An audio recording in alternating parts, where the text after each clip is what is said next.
Guys, आज के video में मैं जुंगसंग और सुंगहो की लव स्टोरी का पार्ट 1 एक्सप्लेन करूंगी।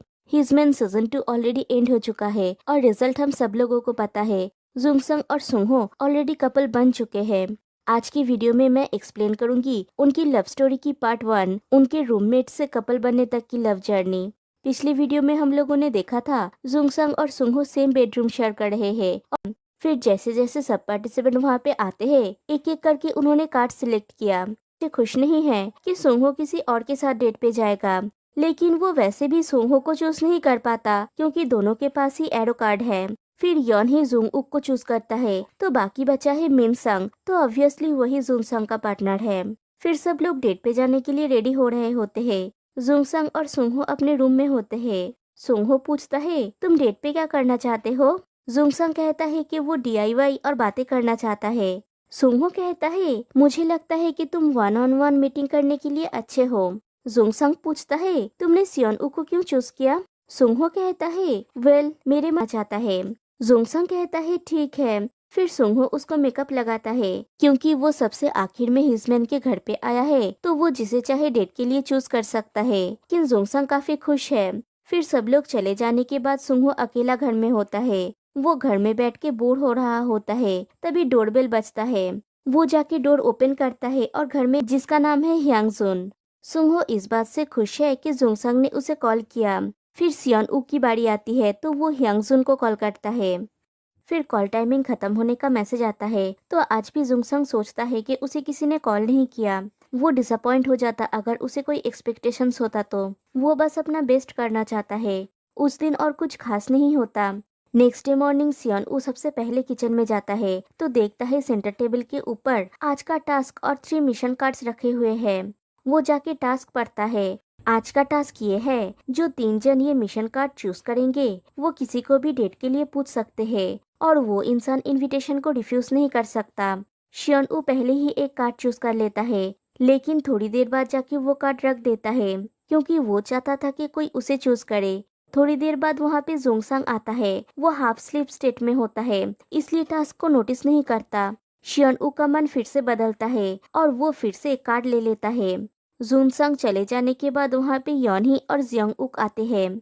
वो दोनों टास्क देखते हैं और कार्ड चूज कर लेते हैं। शियोन-ऊ डेट के लिए सुंगहो को चूज करता है। वो अचानक से सुंगहो को जाके कार्ड देता है और कहता है डेट पे चलने के लिए। ये कह के वो चला जाता है। सुंगहो घबरा जाता है। वहाँ पे जुंगसंग भी था, इसलिए वो थोड़ा कॉम्प्लिकेटेड फील करता है। फिर ब्रेकफास्ट टेबल पे सियोन-ऊ जुंगसंग को वो टास्क का कार्ड दिखाता है। तब जाके उसे पता चलता है कि उसने क्या मिस कर दिया। फिर सब लोग डेट के लिए चले जाने के बाद जुंगसंग और मिनसंग घर में रहते हैं क्योंकि उन लोगों को किसी ने डेट के लिए इनवाइट नहीं किया। दोपहर को लंच करने के बाद दोनों ही सो जाते हैं। दूसरी तरफ सियोन-ऊ और सुंगहो डेट के लिए एक कैफे में जाते हैं जहाँ पे वो पेंटिंग कर सकते हैं। वहाँ पे वो लोग एक दूसरे की पेंटिंग बनाते हुए एक दूसरे से बातें करते हैं। पहले सुंगहो सियोन-ऊ का पेंटिंग बनाता है, फिर सियोन-ऊ सुंगहो का। सियोन-ऊ कहता है, हम फाइनली डेट पे आए हैं। सुंगहो कहता है, हाँ, मुझे लगा था कि हमें चांस ही नहीं मिलेगा। सियोन-ऊ पूछता है, मैंने अपना प्रॉमिस पूरा किया, राइट? लेकिन सुंगहो का पूरा फोकस ड्राइंग में होता है। फिर उसका पेंटिंग हो जाने के बाद सियोन-ऊ उसका पेंटिंग बनाता है और दोनों एक दूसरे की कुछ ऐसी पेंटिंग बनाते हैं। फिर वो लोग एक रेस्टोरेंट में जाते हैं। दोनों खाना पीना करते हैं और बहुत सारी बातें करते हैं। दूसरी तरफ जुंगसंग घर पे बोर हो रहा होता है। लोनली होने की वजह से वो बहुत अपसेट होता है। वो जाके अपने बेड पे बैठने के लिए ब्लैंकेट को हटाता है। तभी वो बेड के ऊपर एक नोट देखता है। वो उसे पढ़ता है तो उसकी उदासी खुशी में बदल जाती है। वो मुस्कुराने लगता है। वो नोट सुंगहो ने रखा था जब वो रूम में नहीं था। उस नोट पे लिखा हुआ था कि मैं एंजॉय करूंगा और तुम घर का ख्याल रखना, और उसे बेड पे छुपा दिया था। सुंगहो को उसकी इतनी परवाह करता देख उसका दिल बाग बाग हो गया क्योंकि ये उसकी एक्सपेक्टेशन से बाहर था। वो उस नोट की फोटो क्लिक करता है और उस नोट के दूसरे साइड पे कुछ लिख के सुंगहो के बेड पे रख देता है। फिर वो किचन में आता है और वो और मिनसंग मिलके डिनर बनाने लगते हैं। फिर सुंगहो और सियोन-ऊ घर लौटते हैं। सुंगहो रूम में जाके जुंगसंग के बेड के ऊपर वो नोट ढूंढता है लेकिन उसे नहीं मिलता। फिर उसे अपने बेड के ऊपर वो नोट मिलता है। उसमें जुंगसंग ने लिखा था, क्या तुमने मजाक किया? मैं हमेशा तुम्हारी परवाह करता हूँ। नेक्स्ट टाइम मैं और तुम डेट पे जाएंगे। सुंगहो को ये बहुत क्यूट लगता है। वो कहता है तुम सुबह जल्दी क्यों नहीं उठे? अगर तुम आज सुबह जल्दी उठते तो शायद तुम मेरे साथ डेट पे जाते। फिर डिनर हो जाने के बाद वो लोग गेम्स खेलते हैं। शियन ऊ सुंहो से क्वेश्चन पूछता है कि यहाँ पे 3 जन को मेंशन करो जिनके लिए तुम्हारे मन में फीलिंग्स है, वो भी ऑर्डर में। सुंहो आंसर करता है जुंगसंग, सियन ऊ और मिनसंग।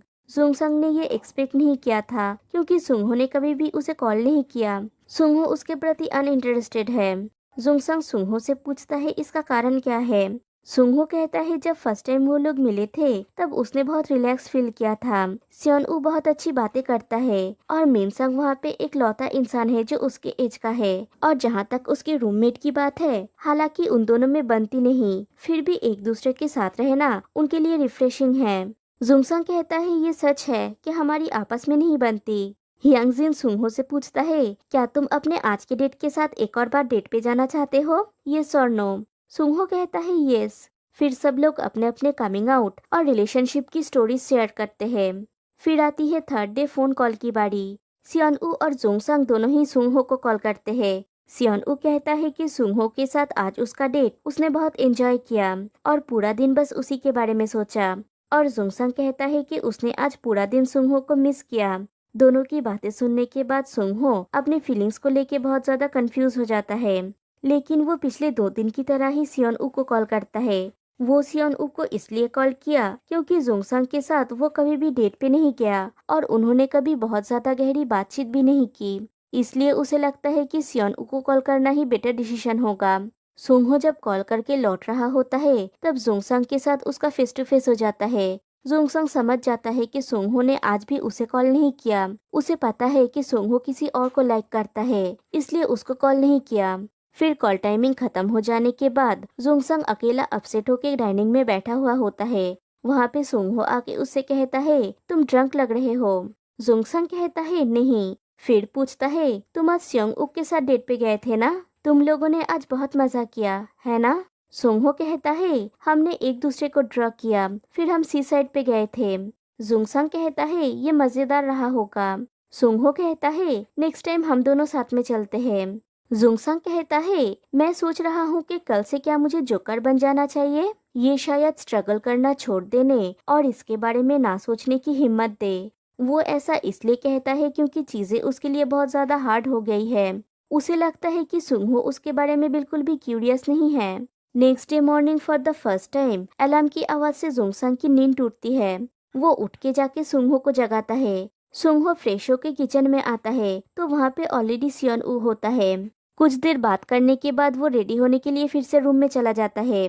वो जाने के बाद जोंगसंग किचन में आता है। सियन ऊ के साथ उसकी थोड़ी अनबन हो जाती है सुंहो को लेके।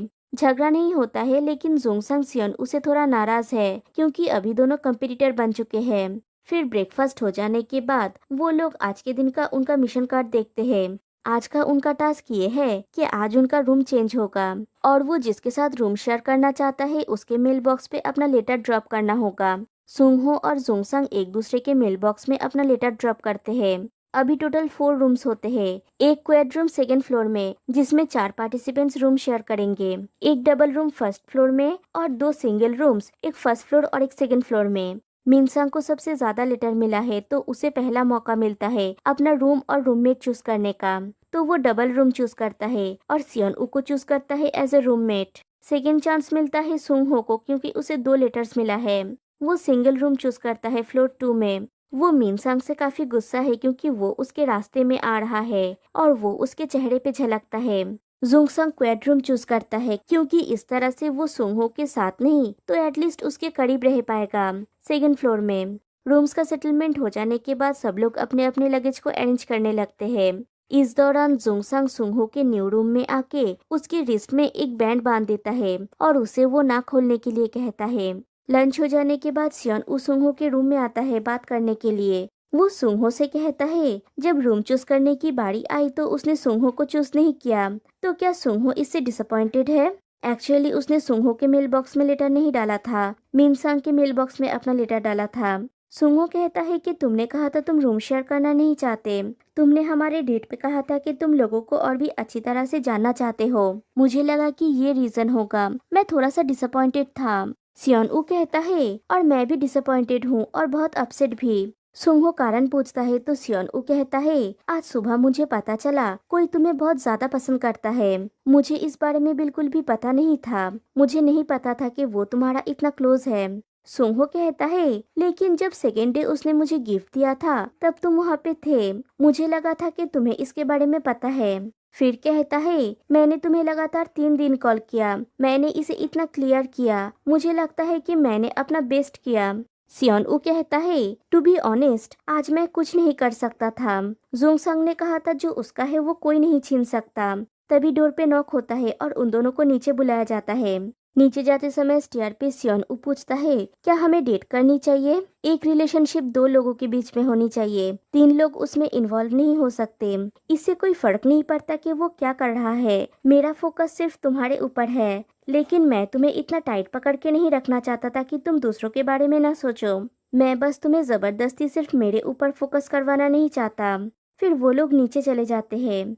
फिर सियोन ऊ, यॉन ही, मिनसंग और यांगसुन शॉपिंग के लिए चले जाते हैं क्योंकि आज रात को कॉकटेल पार्टी है।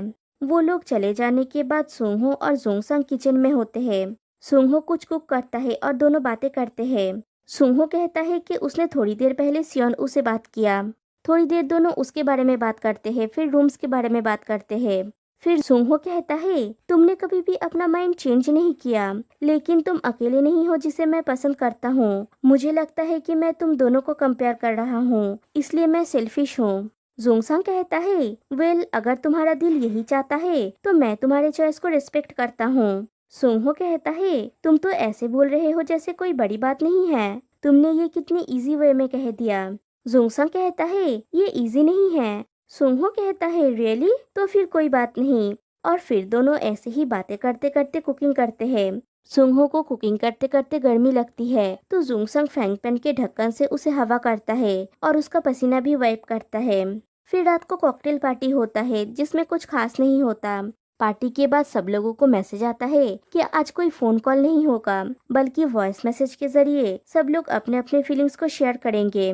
सब लोग एक एक करके फोन बूथ में जाके अपना अपना मैसेज छोड़ते हैं। सियोन ऊ और जोंगसंग दोनों ही सुंहो को मैसेज करता है, लेकिन सुंहो के मन में दुविधा है। वो दोनों को ही लाइक करता है, लेकिन वो किसे मैसेज करता है वो नहीं दिखाया जाता, वो एक सीक्रेट है।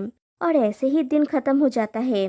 नेक्स्ट डे के मिशन कार्ड पे लिखा हुआ होता है, आप उस इंसान को डेट के लिए पूछ सकते हो जिसके साथ आप पहले डेट पे नहीं गए हो, और वो इंसान रिफ्यूज भी कर सकता है। इस बार जोंगसंग को जैसे ही इसके बारे में पता चलता है वो सीधा जाके सुंहो को डेट के लिए इनवाइट करता है और फिर वो अपना मॉर्निंग रूटीन करने जाता है क्योंकि पिछली बार वो लेट हो गया था और इस बार वो सक्सेस हो जाता है।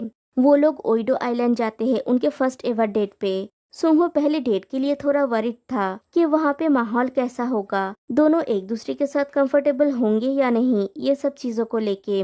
जोंगसंग कहता है, तुम जिस तरह के लोग पसंद करते हो मैं उससे टोटली अलग हूँ। सुंहो कहता है, हाँ तुम बहुत ज्यादा स्ट्रेट हो। दोनों एक रेस्टोरेंट में जाके बैठते हैं। जोंगसंग सुंहो को बताता है सुबह नींद से जगने के बाद जैसे ही उसे डेट के बारे में पता चला वो कैसे भाग के सुंहो के पास गया था पूछने के लिए। उसने तब ब्रश भी नहीं किया था। फिर सुंहो पूछता है उसका आउटफिट कैसा है। वो बताता है उसने स्पेशली ये पहना क्योंकि ये जोंगसंग के आउटफिट के साथ मैच करता है। जोंगसंग कहता है, तुमने सुबह एक ग्रीन कलर का स्वेटर पहने हुए थे और मैं कोई ग्रीन कलर का क्लॉथ नहीं लाया, सिर्फ यही पे थोड़ा सा ग्रीन है। मुझे लगा कि ये ओके है। मुझे ये देख के खुशी हुआ कि तुमने अपना आउटफिट चेंज किया। तुमने स्पेशली ये पहना मेरे आउटफिट के साथ मैच करने के लिए। हालांकि मैंने इसे शो नहीं किया क्योंकि वहाँ पे बहुत सारे लोग थे तो मुझे ये दिखाने में एम्बेरस फील हो रहा था। सुंहो कहता है, लेकिन तुम हमेशा ऑब्वियस रहे हो भले ही आसपास लोग हो। हर कोई तुम्हारे मीनिंगफुल दृष्टि को देख रहे थे। जोंगसंग पूछता है, जब मैंने तुम्हें डेट के लिए पूछा था तब तुम्हें कैसा फील हुआ? सुंहो कहता है, मैं खुश था। जोंगसंग पूछता है, तुमने ये एक्सपेक्ट किया था राइट? सुंहो कहता है, ऑफ कोर्स, अब हम दो ही सिर्फ थे। जोंगसंग पूछता है, क्यों? कोई और भी तो तुम्हारे पास आ सकता था। सुंहो कहता है, मैंने ऑलरेडी इसके बारे में सोचा, मैं श्योरली तुम्हारे साथ ही डेट पे जाता। जोंगसंग कहता है, मैंने सोचा कि इस बार तुम्हें डेट के लिए पूछना ही होगा, इसलिए मैं दौड़ के नीचे गया। तभी उन लोगों का खाना आ जाता है। वेट्रेस खाना दे के चले जाने के बाद जोंगसंग पूछता है, क्या सुंहो को मीट पसंद है या नहीं? सुंहो कहता है कि उसे मीट बहुत पसंद है। जुंगसंग पूछता है मीट और सी फूड में कौन सा ज्यादा अच्छा लगता है। सुंगहो कहता है मीट। जुंगसंग कहता है उसे भी मीट ज्यादा पसंद है और उसे सी फूड खाना सच में पसंद नहीं है। फिर पूछता है सुंगहो को बीफ, पोर्क, चिकन और डक में से ज्यादा पसंद क्या है। सुंगहो कहता है पोर्क। जुंगसंग कहता है उसका भी सेम है। इस तरह से ही जुंगसंग को सुंगहो के बारे में बहुत नई चीजें पता चली। फिर जुंगसंग कहता है कि वो सुंगहो के साथ आज कुछ हैंडक्राफ्ट करना चाहता है। सुंगहो कहता है कि वो कुछ थका देने वाला करना चाहता है, वो मड फ्लड एक्सपीरियंस करना चाहता है, वो ऐसा कुछ करना चाहता है जो उसने पहले कभी नहीं ट्राई किया। और फिर से दोनों बातें करते हैं। जुंगसंग कहता है ऐसा लग रहा है जैसे मैं तुम्हारे साथ बेड पे लेटा हुआ हूँ और बातें कर रहा हूँ। मैं सोच रहा था कि क्या होगा अगर बाहर आने के बाद अलग फील हो। मुझे डर लग रहा था कि मैं शायद अनकंफर्टेबल फील करूं। जुंगसंग कहता है मुझे भी इसी बात का डर था। तुमने ये 4 दिन कैसा फील किया। सुंगहो कहता है एक्चुअली मैं थक गया हूँ लेकिन मैं अभी जाना नहीं चाहता। जुंगसंग पूछता है अपने रियल लाइफ में वापस जाना नहीं चाहते। सुंगहो कहता है ऐसी बात नहीं है, मैं जाने के लिए थोड़ा अनिच्छुक हूँ। अभी मैं सबके साथ हंस बोल रहा हूँ लेकिन जब भी मैं ये सोच रहा हूँ कि मैं कुछ ही दिनों में यहाँ से चला जाऊंगा तब मेरा मन उदास हो जाता है। जुंगसंग कहता है मैं जल्दी से जाना चाहता हूँ। सुंगहो पूछता है क्यों, क्या तुम काम करना चाहते हो। जुंगसंग कहता है नहीं, मैं तुम्हारा फोन नंबर जानना चाहता हूँ। सुंगहो कहता है मैं तुम्हें नहीं कहूँगा। और इस तरह से जुंगसंग ने अचानक सुंगहो के दिल में हमला बोल दिया। ये मेरा नहीं, सुंगहो का कहना है। फिर वो लोग समुद्र के किनारे फोटोज क्लिक करते हैं और फिर एक कैफे में जाते हैं। सुंगहो हॉट अमेरिकानो और जुंगसंग कोल्ड अमेरिकानो लेता है। सुंगहो जुंगसंग से पूछता है उसने आज अपना हेयर ऊपर करके क्यों कोम किया, ये उस पे बहुत अच्छा सूट कर रहा है। जुंगसंग कहता है कि उसे डर है कि वो ज्यादा बॉसी दिखेगा। सुंगहो कहता है कि उसे वो बॉसी इमेज पसंद है। फिर उन लोगों का डेजर्ट आ जाता है।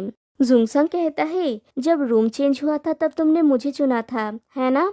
सुंगहो कहता है मैं सोच रहा था कि मैं तुम्हारे साथ रूम शेयर करना कंटिन्यू करना चाहता हूँ। एक्चुअली मैं तब काफी गुस्सा था जब मुझे पता चला मिनसंग और सियोन रूम शेयर करेंगे।